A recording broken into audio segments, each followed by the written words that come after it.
Now Good. it's crystal clear. Yes. How are you? It's good to I'm see doing well. Good to see you too. my Melissa was giving me such a hard time, and deservedly so, because I'm like a child with schedules. I'm the worst. So I'm glad we finally I asked her to help me, like, okay, let's find a time. Yeah. Because my videographer who I work with every week, our schedule changes every single week because he does other freelance stuff too. So Oh, um sure. but anyway, today is like perfect. It's raining out. It's just a glorious podcast day. Yeah, it is. I know. And I actually switched to the living room because in my office, it the gutter must come like right next to my window, and all I could hear is like the peltering of rain. I'm like, oh, I don't know if that's gonna affect the recording, so I better move out here. The bitter batter. I'm Yeah. standing for a change, which is kind of fun. Oh, wow. Well, I I've just felt I was gonna sink into my couch, and I thought, this is kind of yeah, like kind of like me right now. yeah. That's awesome. Um, I yeah, I'm so grateful that you carved out time for this because I know you have a busy schedule and it's a lot just trying to align things. So I appreciate it. Yeah, thank you for the invite. I think it's awesome what you're doing. I was Yeah. trying to learn exactly what you do, and I feel like I kind of know, but I also don't. But Yeah. you own your own company that does publishing and seemingly a bunch of other things. Yeah. And So I was a high school English teacher for like 12 years, started this company on the side, was doing both for a while, and then the pandemic hit. And so probably much like your story switched, right? And so yeah, so that's when I transferred careers and just kind of jumped into this full time. And I want to hear all about your journey in that way too. And so, usually with this podcast, it is essentially storytelling. I mean, it's a conversation to hear all about how you got to where you are. Um, and I am so excited because I've been fascinated by birth order for as long as I can remember. I am the baby of the family. I'm the youngest of three girls. So we are all quintessential birth order characteristics, like oldest, middle, youngest. Um, and I came across your Instagram account. Must have been a couple years ago, and I fell in love with your content, and I shared one of your reels, and then somebody responded to it and said, "Oh, he's my neighbor," and I was like, "Oh, not only does he live in Minnesota, we don't live that far away from each other."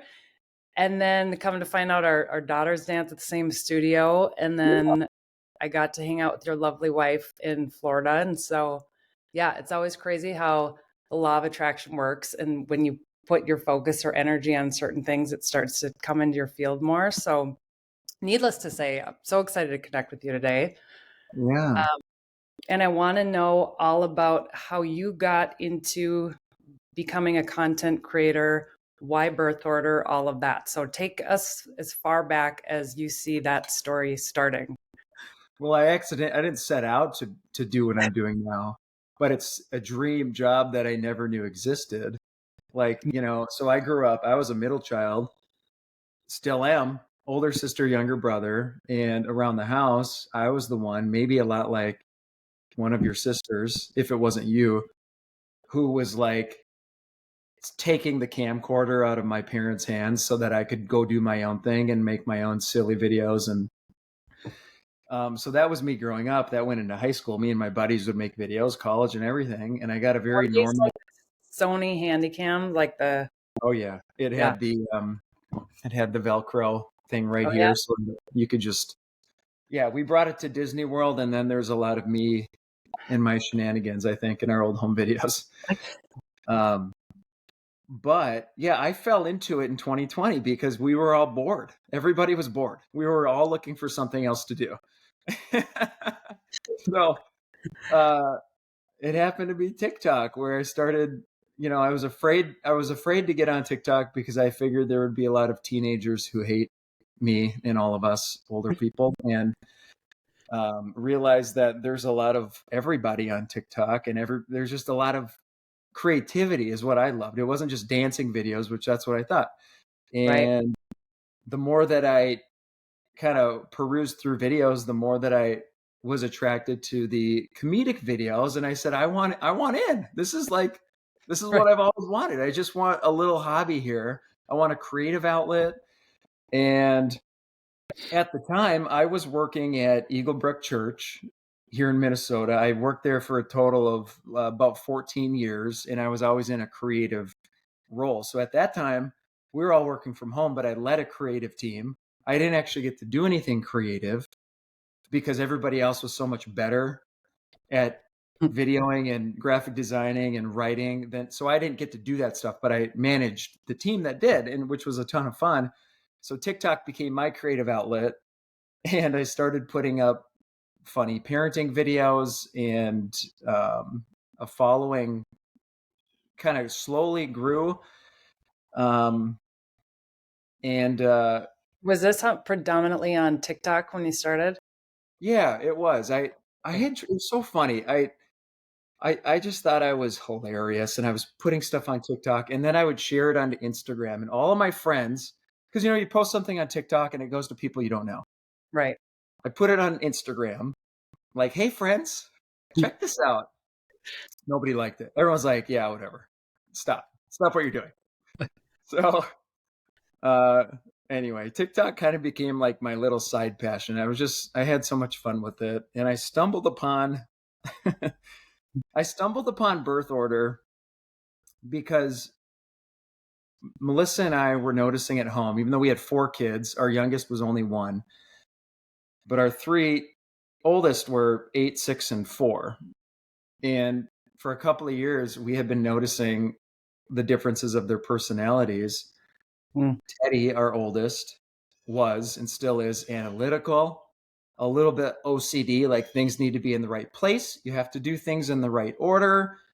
Um, that was him. And then Tenley came along 2 years later, and she has always been just wild and free, and doesn't just the opposite of her older brother. Like, she is just a Goes to roller. the own drum.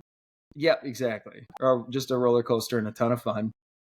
Uh, and then our youngest of the first 3, she became, within a year, she became so demanding. And I wasn't sure if that was just the way she was wired or if we had enabled that. Whatever the case, Right. she became the boss very quickly in the house. And I had realized that, okay, we have what seems to be the epitome of birth order right here. We have a kind of a logical firstborn. We have a middle child who doesn't play by the rules, and it's just life is a game. And then we have a youngest who is passionate, has a ton of conviction. She knows what she wants, and she's going to get it. That's what I loved about her. And I'm guessing maybe that's kind of like how you've lived your life too. Yeah, a little bit. Yeah. That, when you talk about the middle, and you're the middle as well, and so often it's, the kind of the goofy middle kid. Well, my sister wasn't like necessarily the goofy one. She definitely did things differently than the first, like differently. Like, she wanted to carve her own path, right? Um, so I had to pull this out. I don't know if you're familiar with the birth order book. I have not read it, but go on. Okay. Well, I want to know if this rings true for your experience. Because, of course, like, as you just described them, I feel like it's pretty spot on. But, okay. So, firstborns, reliable and conscientious. They tend to be list makers, black and white thinkers. They have a keen sense of right and wrong and believe there is a right way to do things. Natural leaders and achievement oriented. I mean, whenever you put a video out and your firstborn, whatever your firstborn is doing, it's like they're always following the rules. They're out like the golden child, right? Yeah. And I think that's so um it's so spot on. Like, there's just not a lot of parenting you need to do with the firstborn, even though we probably overparented initially. So maybe that's why. And I always wonder if it's because of the overparenting initially, or if that's just the innate characteristics. I don't know. Do you guys have an opinion one way or the other? Like, Yeah, are we creating this or? all I have is opinions. Because I have done zero research, uh, and I refuse to. There, I think I don't know if that's the book, or I know there's a really famous birth order theory book that was put out maybe in the 70s or 80s. I could be wrong. I'm sure there's newer stuff too. Um, I haven't really wanted to dive into the science. I'm less interested. I'm just more interested in like what I see. So Right. my research happens on Instagram and on TikTok, and I hear a lot of stories about other families, which is so fun to hear. And it seems like it's universal for the most part, and it's pretty global as well. There was a time a mom had reached out. She lived in the Caribbean, and she had 3 boys, and she was relating to the videos that I was making, and I was relating to her family. And I Mm, was like, this is crazy. We have lived opposite lives. We're on different parts of the world, yet we seem to be experiencing these similar things. I don't right. know. Yeah, me and Melissa talk about this a little bit. I, I don't know how it happens, but I do think that kind of what you said, when our kids are little, so starting with when you had your first kid, when we had our first kid, we were reading all the books. We wanted to do everything perfectly. Um, Teddy was on a schedule, sleeping, Mm, feeding. I mean, we played it by the book, book. because as new parents, like, we didn't want to get it wrong. Right. So And we had the time to devote all of that extra attention to details. yeah, we had the energy to care. Yeah. And, and then, your second kid comes along and it's a little bit divide and conquer. Mm, You're kind of relying a little bit more on what you had learned a couple of years before that. right. And you're just like, okay, I've been through this once. It's okay. If, and I don't know, our second born came out so differently. She was actually a much better sleeper. She Yeah. was less feisty, but yeah. And then your third comes along, and you've given up on some of the rules. You've laid back as a parent, and I think uh, as that child grows into being a toddler in pre-K, they can feed on that. So our weaknesses as parents, we lack a little bit of energy. We give up a little bit, or we kind of lay back a little bit with the rules, and the kids just pounce on that, and they're like, all right, they can feel the control within reach, and they get it. That's my theory. Yeah. I, No, I think that's pretty accurate. And yeah, I mean, every description of what is in this book is basically just like what you're saying and what you found, and how when you connect with people, those uh, quintessential characteristics are. And yeah, as the baby, I always would make fun of my parents, like, where are all the pictures of me, or where's the baby books? Because they get tossed aside. It was like, you have your first and you're going to do the photo shoot. And this day and age, it's like, here's my 1 month picture and the 2 month. And then life gets busier. And pretty soon you have your third and you're like, I think I have a picture of you at this thing. And, you know, we try our best, but now I get it. Just even having two, it's different than when you only have one to focus on. So I've eased up on my parents a bit for that. yeah, our fourth child, who is a second youngest, first youngest, she's the queen. She runs things. Our fourth child is the second youngest. She's the princess, so she's related to the queen. Doesn't have as much power, but some probably will. Mhm. And we had to like buy a birth certificate for her recently for preschool. That's how lost we are now. We're like, she doesn't have a baby book. We don't know how much did she weigh? It was like, I don't know. It was around 10 pounds. She was a big baby. Our firstborn, I could tell you the time. I could tell you everything. Yeah. And we make fun of ourselves as parents, and you create such like adaptable kids that way too. I mean, I think both of my sisters would say I can go with flow pretty easily, because as a kid, I was dragged to this thing and that thing, and there wasn't really an option. And I see that with my own kids too. If I tell my eldest, my daughter, that we're going to be doing something, she wants to know what the schedule is, where we're going to be going. And if we deviate from that schedule, like it's going to be an issue. Yeah. And then I'll pick up my son and throw him in the car, and he's like, "Where are we going?" "Okay, cool." And he's just along for the ride. Awesome. Yeah. I have trouble making decisions I bring it all back to being a middle child because everything sounds good to me usually. So I just like kind of like, I don't know if I want to commit because who knows, like there might be some. So I found that our second born is the same way. She has the hardest time deciding on things, even like what to eat, because everything sounds good to her. So, yeah, I don't know. I think what I love the most though about the differences in personalities, I do think youngest children and maybe even only children are like the butt of jokes sometimes. Mm-hmm. I see the positive. I love how a youngest tends to have um, conviction and like they know what they want, and they're willing to go get it. I hear all the time how somebody's an entrepreneur, similar to what you're doing now, and it turns out that they're a youngest, and they had a vision and they went after it. Where um, a firstborn, for whatever reason, not to say they wouldn't do that, because obviously there are plenty of firstborns who have started their own businesses or chased their own dreams.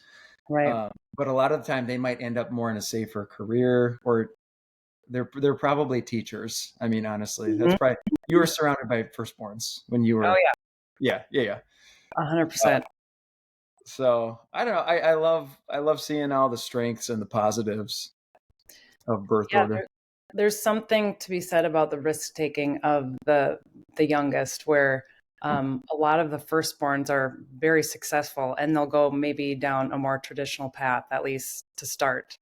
And that was my uh, oldest sister. She was a lawyer for 18 years, fantastic lawyer.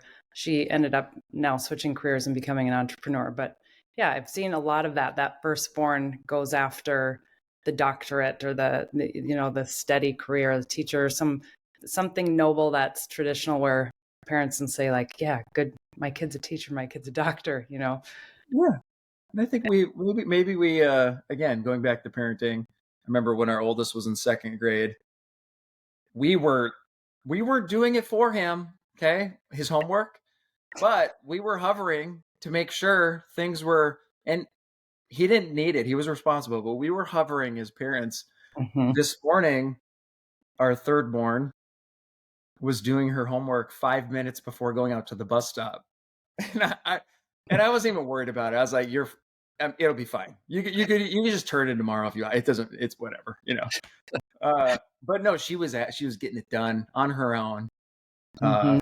But yeah, anyway, it's so interesting to see the differences. Yeah. What is Melissa in her birth order? So she's a middle child. What's your However, we're both middles, which means our bedroom is a disaster. Our kitchen is not perfect, and we're cool with like princess castles and just stuff in our living room. Our nice living room, it's full of plastic right now. But back to birth order theory, what I've learned is that if there's an age gap between you and your siblings, uh, Yes.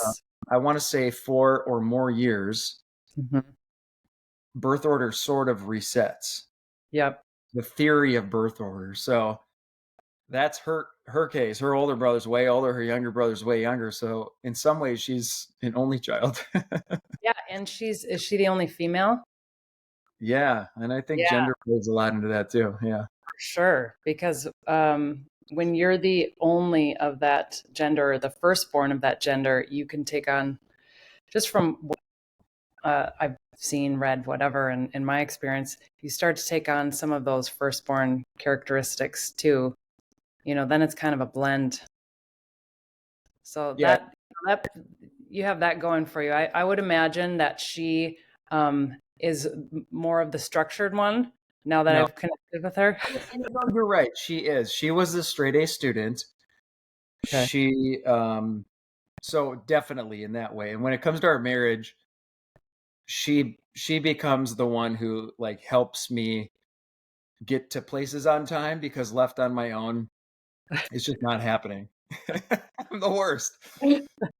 So she was great in that way. Yeah, she's really great. And then I think only children, and she's not like a bullseye only child prototype, but I think only children, they they adopt a lot of the firstborn and the youngest. So the responsibility of the firstborn, and then they've been the baby of the family forever. So they also they Sure. don't they don't mind if people are willing to help them out.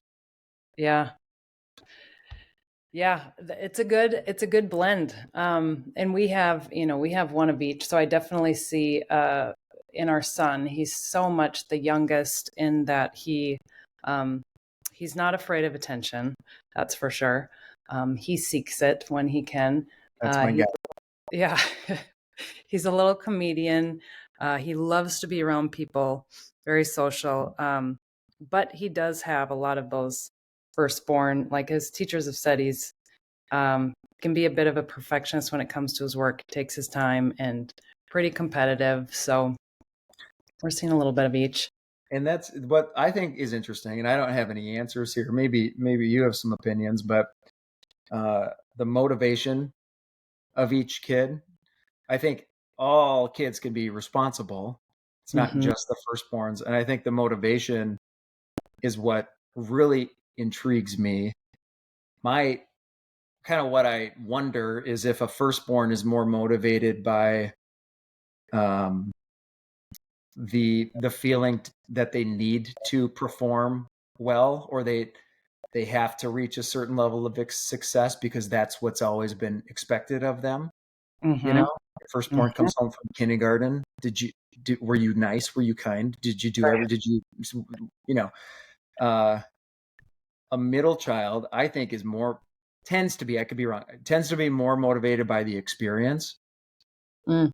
What are they going to feel out of it? And then the youngest, which might be your son, there's like this drive. It's a competitive thing. Like I want to be the best for whatever reason. Hmm. I think that could be a big motivator as well. Yeah. Yeah. I think both he and I would be like, we're words of affirmation people. So, like any kind of outside, what would you call it? Just if he can get noticed in school for doing something positive, for whether it's academic or sports or whatever, like that's going to motivate him, as opposed to just that's the expectation. Right. He wants a little limelight for what he's doing. Yes. Put my name on the trophy. Yeah. Hold it up. Yeah. Success. Yep. Yeah. Yeah. And I think, honestly, that has to have something to do with the ones that came before us, because I know in my family, like both of my older sisters were really good in school, great at sports. And so when I started to, you know, get into middle school, high school, I remember hearing a few times, like one teacher asked me why I wasn't taking his honors econ class. And I was like, well, I'm not really into econ. And then I had somebody else ask me like, why aren't you a runner like your sisters, or why didn't you do this race with them or whatever? So it was a lot of that over the years, like, oh, they're doing this, how come you're not? So then it's almost like this rebellious thing where I'm going to do something differently than they did, because they've already they've got it down in this particular arena. So I want to carve my path someplace else. Yeah. You wanted to be independent. You're your own human being. You want to be known for your own thing. Right. Yeah. Yeah. Yeah, absolutely. Yeah, and I see that again. Our third born, our youngest is our first of two youngest. She'll probably own her own company, or she'll be president or she'll be behind bars because she crossed the line. I don't know. Yeah. She's her own person, I'll tell you that. So that's Yeah. pretty cool. Yeah. I was going to ask too, just like some quick, most likely questions. So I'm going to ask some questions. I want you to tell me if it would be oldest, middle, youngest. Okay. Who's the most likely to finish eating first? Ooh. Definitely the middle because they want to move on to go play with friends. Okay. Yeah. Yeah. Most likely to have a messy room. Also middle because the firstborn cleans their room, mom cleans the youngest's room, and the middle's a disaster. That's so accurate. Guilty. Who's most likely to cheer another person up? Oh, good question. I would say I think a firstborn's going to do it because they care and they're there to help.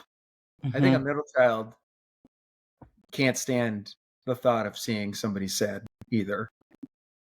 So I think both of them. I think the Okay. youngest might just say, "Hey, get over it. Fuck up.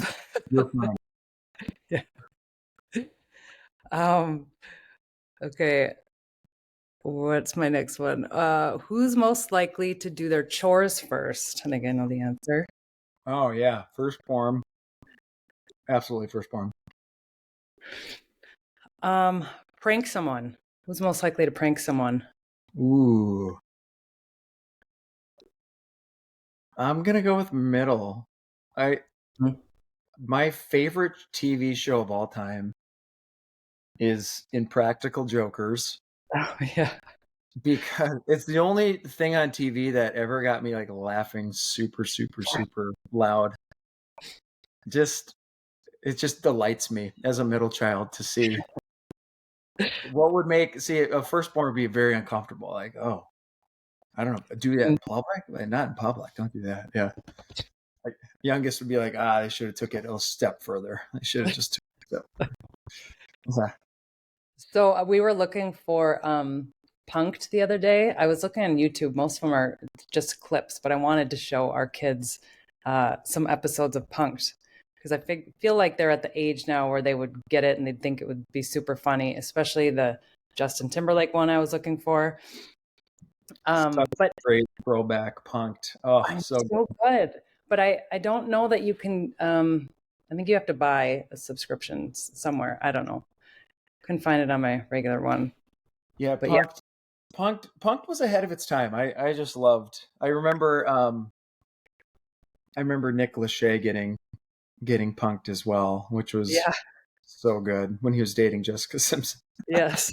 That was a good episode. Yeah, if there's ever a question, I mean, I would assume as a teacher, like you've seen these things too. You would see the family with 2 or 3 kids roll through your classroom over the years. Uh-huh. If there's ever a prankster in your class, you know it's not the oldest in the family. Right. Maybe one out of 10 times that'll be the jokester, but 9 out of 10 times not the case. Yeah, it's probably going to be the middle. And okay. Hang on. I got Which oh, let me ask you this. yeah.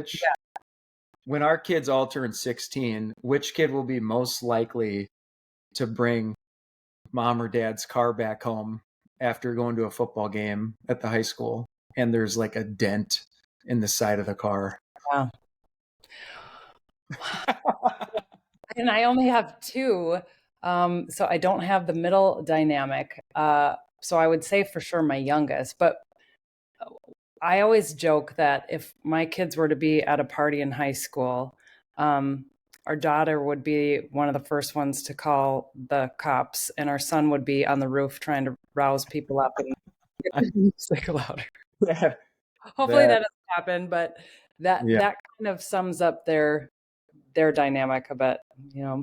But if it does happen, you Yeah. won't be surprised. No, no, I'm prepared. So Uh, who would be the one to dent the car up?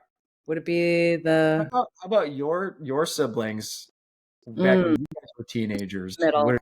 Okay, yeah, without hesitation. Fact, I'm gonna throw my sister under the bus. She's gonna love me for this, but right before I turned 16, I got this used Ford Escort hatchback. I was so excited about it, cherry red.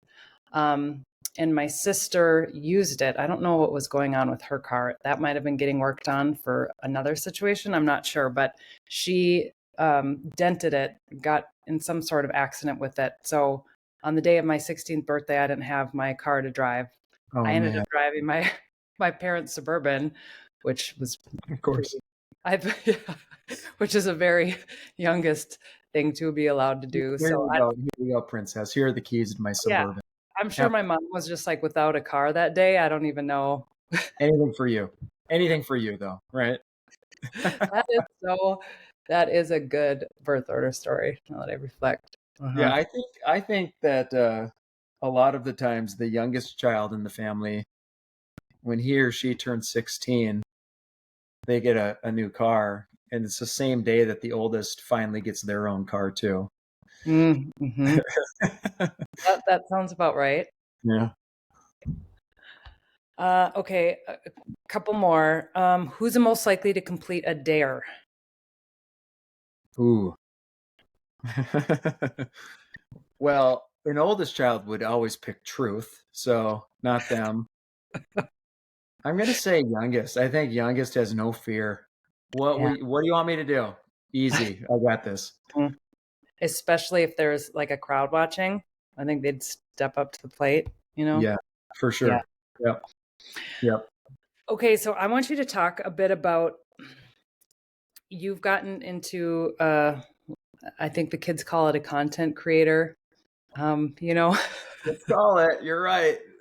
That's what the kids call it. People yeah, say, sir, are you an influencer? No, influence. I am Yeah, not an influencer. I do not influence anybody to do anything. I just create content. I'm a content creator. yeah, yeah. Also, I was told that, you're a comedian. Nah, I wouldn't call myself a comedian. Not really. Those people are legit. I'm just a content creator. so I got it right. I was like, yeah, influencer. That just seems that seems something that I don't know, a word that may be going by the wayside. And really, that's what you do. You create content. And you create it for people to enjoy. So how how did it go from, you obviously had a career before that, and how I think so many people are curious how you start to turn that into a career, because all of us, I believe, are just searching for doing something every day that lights us up, and we look forward to going to work, so to speak. And so, how did that landscape look for you? That's a good question because it did light me up, but just as a hobby, I never even thought you could make any money doing it. I didn't see how that was possible. Hmm. And I loved my job. So I didn't have any aspirations to turn it into a career until there was a certain point after having a fair amount of success with videos reaching more people and my TikTok account growing and Instagram account growing, that I started to meet other content creators, influencers, just people who've been kind of doing that for a little while and learning how you can monetize. So I spent some time just learning, like, oh, okay, this would be a great little kind of a side gig. And uh, what I ended up learning is that there was a shift taking place, and there still is, of where companies are putting a lot of their marketing dollars into where there might be a lot of eyeballs. And Hmm. growing up, that was always TV, and it still is TV and billboards and like all those things. But I started to learn what a sponsored video would look like, or how partnering with the brand that fits who you are, um, how you can not just create an advertisement and make money from it, but actually create a good partnership and um, leverage who you are in the video. For me, the videos that I make, and we from time to time weave it in with companies where our values are the same or our audience is the same. So I dove into it, kind of head first, not knowing what I was doing, and it's become my career. There was about a 1 year period where I was learning all of this and starting to get some partnerships. A lot of that was emails that I was getting from companies or agencies representing brands. And then eventually I ended up hiring an agent to help me with that because I didn't know what I was doing. Sure. Uh, And they were, did it start by them contacting you? the agent, the The companies. companies, yes, that wanted to run advertisements through you. Yeah. I Okay. think the first the first the first company that reached out was an agency representing the ABC network, and they wanted to promote a new TV show. At the time, it was called Home Economics. It might still be on TV too. Hmm. Um, but it was about three siblings who had grown up in different economic situations now that they're adults. And so we ended up striking up a deal where I was hired to promote the show, leveraging my oldest, middle, youngest humor.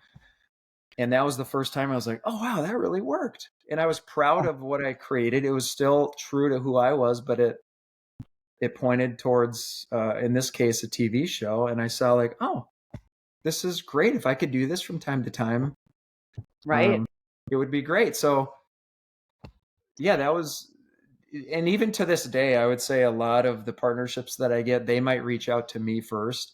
I do work with an agent now. He pitches me to different brands that could be a good fit, but he kind of takes care of all the business side for me. And he knows me inside and out, so he can represent me. He knows, what I value and what would be a real good fit. And yeah, I think there was a year that I was doing some advertisements and also still working my full-time job. And about a year after kind of figuring all that out, it got to a point that I was able to, and I sort of had to make a decision.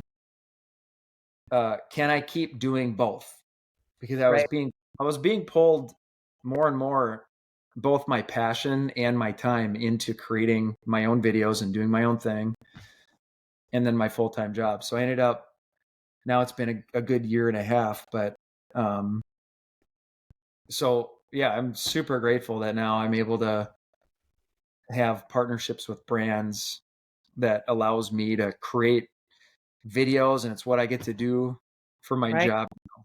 And I'm Especially when they're partnerships of things you might be utilizing already, or things you'd like to share about, just because, yeah, you're a user, or um, I think that's got to be so cool too. Because there's several things I've seen in your account, like, oh, that's very organic, like that's a just a right fit, and I'm sure that was something. I don't know if it was you reached out to them, but either way, that it you can tell it aligns with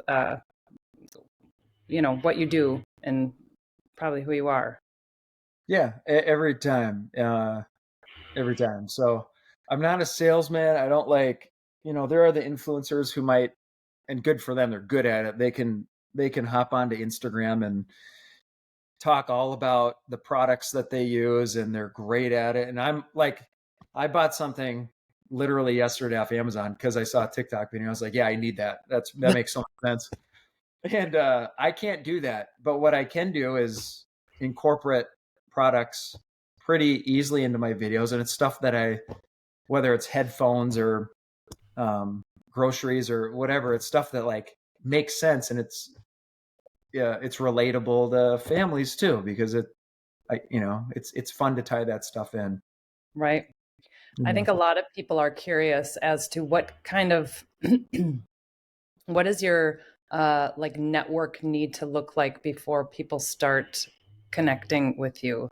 um, like if you're going to have a partnership, what are they looking for as far as numbers, things like that? I know I spoke with several people who I let them know I was connecting with you today, and they were like, "Oh, I have several questions." Okay, like how many, like when do you start monetizing, and like Yeah, what does your network look like when you get to that point? Yeah, that's a great question. And I had no clue getting into it. It's still the Wild West. Nobody, like, it's just it's such a new industry, Hmm. advertising on social media, that there are some standards out there that are kind of elusive, but um, as you pitch, you might pitch your rates or your value to a company, and there's a little back and forth. Like, over time, you start to learn, okay, what's really my value in terms of how a company would see it. And um, there's different stages. There, I think micro influencers, macro influencers, Oh, sure. celebrities, they're in a whole different ballpark. So there's kind of different levels. For me, in terms of numbers, oh man, I'm trying to remember when I first started, like when I got my first deal with ABC, as I was talking about, it was about two years ago.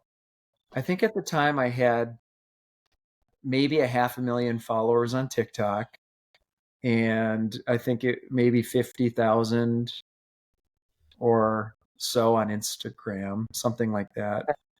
Um, Yeah, so that's but it's not, what I've learned though, it's not just about your follower count. So it's very nuanced. Companies often look at your engagement rate as well. And what that means is the amount of people at which rate they're engaging with your video. So if I put a video up, companies can do a little math, which I'm not good at because I'm not fun. an old child. They can do some math to figure out and predict how many people are going to like the video or comment on it or share it with a friend. Um, and what I got lucky with is that, and what's super fun for me is when I put a video up, different people might comment on it and tag their brothers or sisters or their family members because, hey, this reminds me of you, and Right, it's just a super fun thing for me to kind of see and get to kind of like see different family dynamics too. Um, right. yeah, companies look at engagement rate, and uh, that kind of determines your value too. If you have a good engagement rate, companies are probably going to be more willing to work with you. Yeah, that's got to be such a cool thing to see how many people when they tag. I mean, I can't count the amount of times how many times my sister and I have like tagged each other, like or sent it. This is you, nope, this is you in one of your videos. Um, and then I also wanted to know about like the reach because you're global, so you're interacting with people from all over the world, I imagine. Yeah, it's predominantly the U.S., but um, yeah, the reach is it. Like, I've met families from Australia that watch from different countries in Europe and uh, Japan. I don't know, but yeah, it's like I would say 75-80% United States, but then yeah, it does. That's the crazy thing about social media, is it's not limited by the border.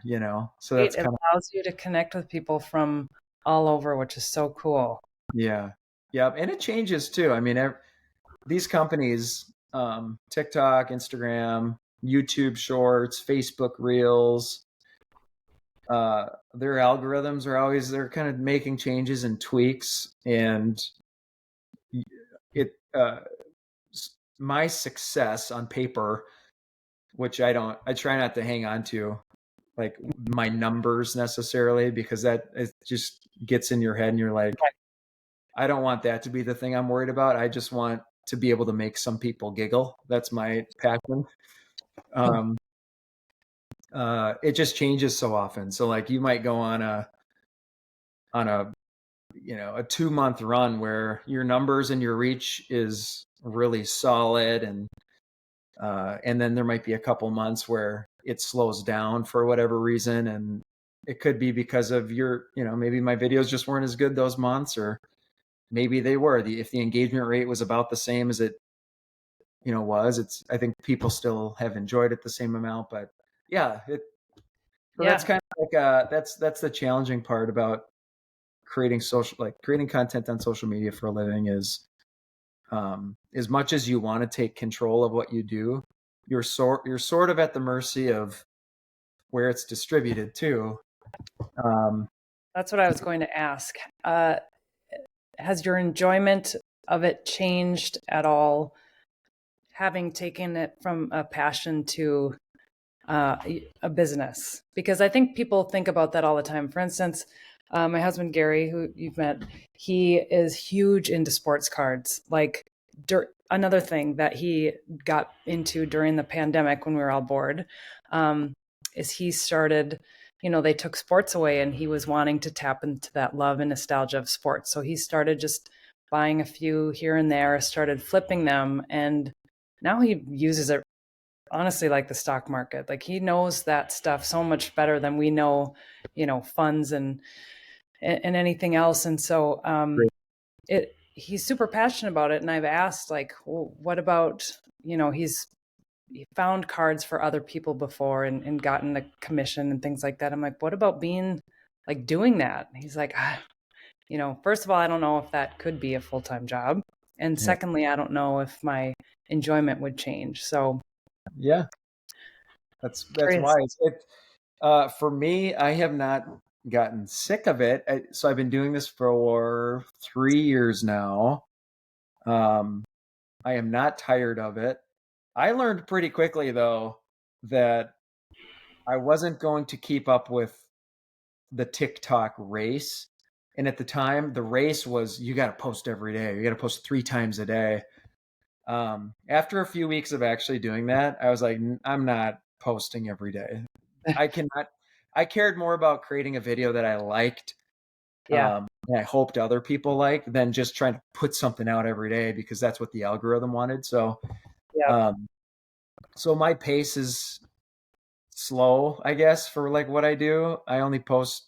I shouldn't say only. I post 3 times a week, typically, maybe 4.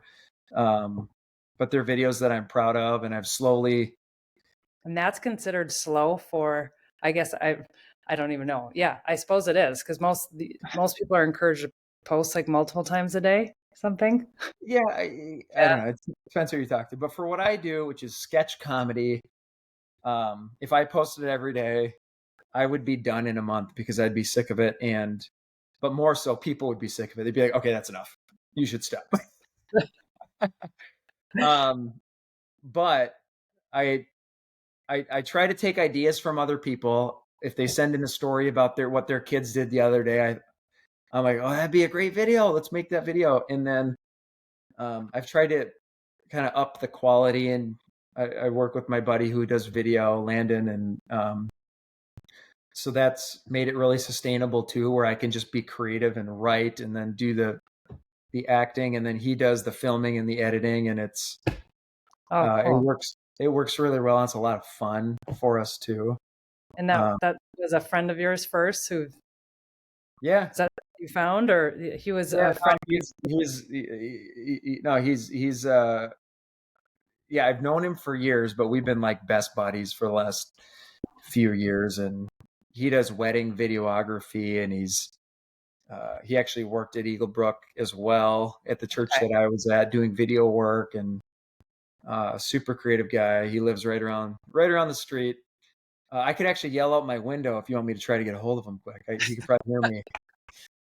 Um, but I will say this though. I think what really keeps me going and that it doesn't feel like a job is that with every video that I put up, I know that families see themselves in the videos, because really what I'm doing is I'm kind of poking fun or shining the light on what so many families are like.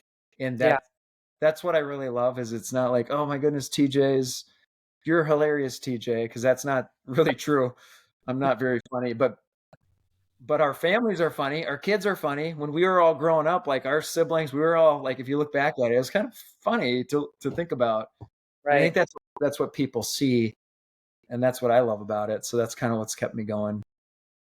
No question. I mean, for all the things that I've ever done. I think what makes me the happiest is if I put something out there that resonates with people and people connect with me and we just talk about whatever it was, like just building those connections and knowing that you are um, doing something to make people feel seen, heard, laugh, making them laugh. Like that's what it's all about for sure. And how fun to be able to do that. Yeah, yeah. I feel like the luckiest guy ever, and I mean, all of us parents, we just want to talk about our kids anyway. So it's just fun, like a fun conversation starter too. Like, I'll be sitting out on my lawn chair in the front yard, and a family might pass by, and I can tell immediately, not just by their height, but I can tell, like dad's carrying the youngest's bike because they're just over it. Yeah. Yep. Just a perfect conversation starter. I see our youngest are the same. Yeah. How far are you going to carry that, Dad? But yeah, so I agree with you. That's what's fun about it, is what resonates with other people. Yeah. And and to get that immediate feedback too, I think in so many other realms, like for my authors, for instance, when they put out a book, um, it's a slow, you know, crawl to start getting feedback back and like testimonials, but like to put something out and get that um, kind of immediate like hit, like okay, yes, this is resonating with people and this is making sense, like that has to feel good too, and just help the process of knowing that what you're doing is yeah, resonating with people, I guess. Yeah, yeah, it's really special. It really is special.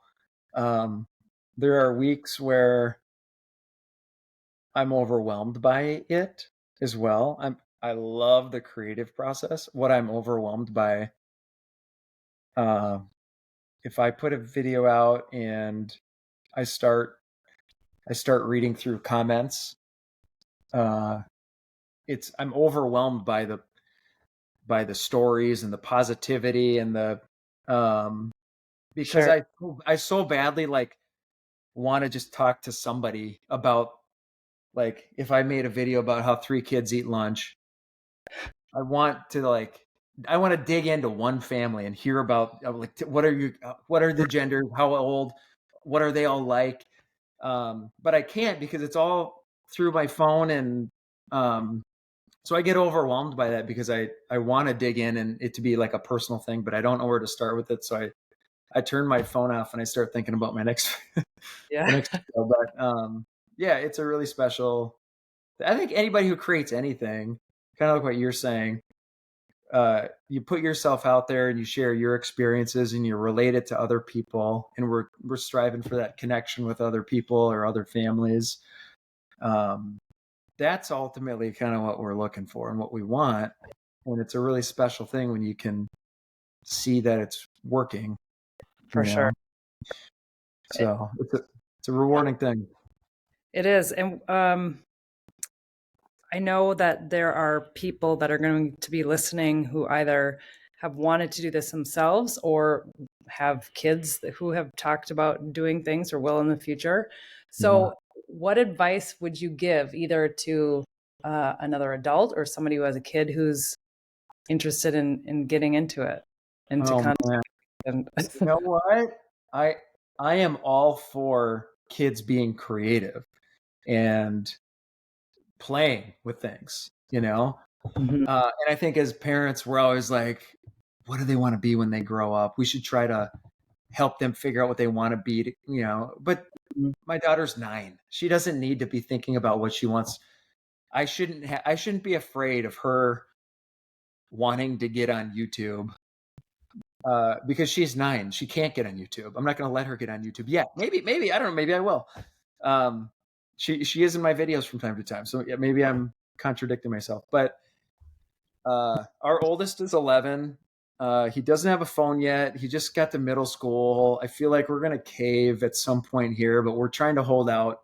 He's kind of like one of the last kids, which blows my mind. He's 11, but um, uh, what I do like the idea of starting to see the kids either use phones for good or just be creative in general. I think there's such a big opportunity as our kids' generation kind of grows up here over the next 10 to 15 years. I think there's so much opportunity to to do your own thing online in some capacity. Yeah. Um, so I like the idea of kids learning how to, for me, I love watching my girls make videos or just be creative in different ways because I think um, it helps complement everything they're learning at school. And now they're kind of like figuring out how to create their own things. So I like it, but you also have to be careful too, because kids on social media, and there's a whole thing that we don't need to get into that, Right.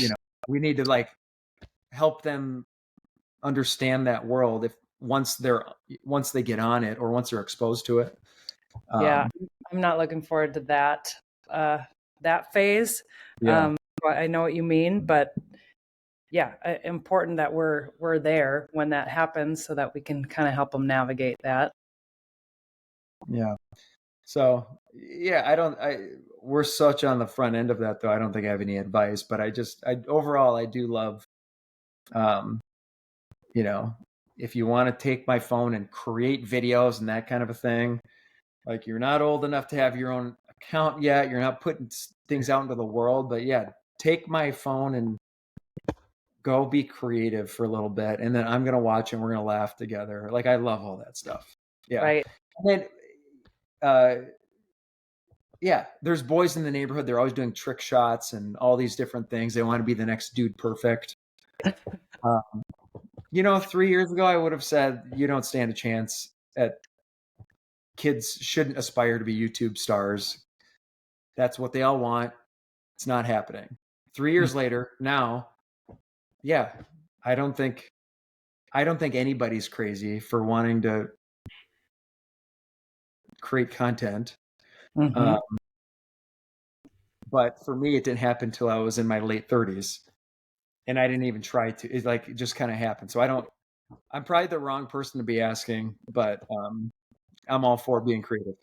Yeah, and I think what's so cool about it is it really does highlight the fact that we all have our unique, attributes, whether it's uh, being able to be silly and have a comedic performance to somebody having a skill in some sort of athletic thing or whatever it is.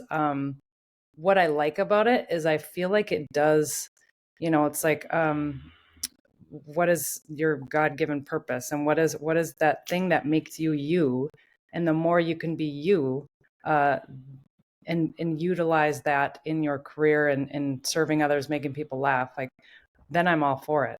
And I think content creation does really allow for that.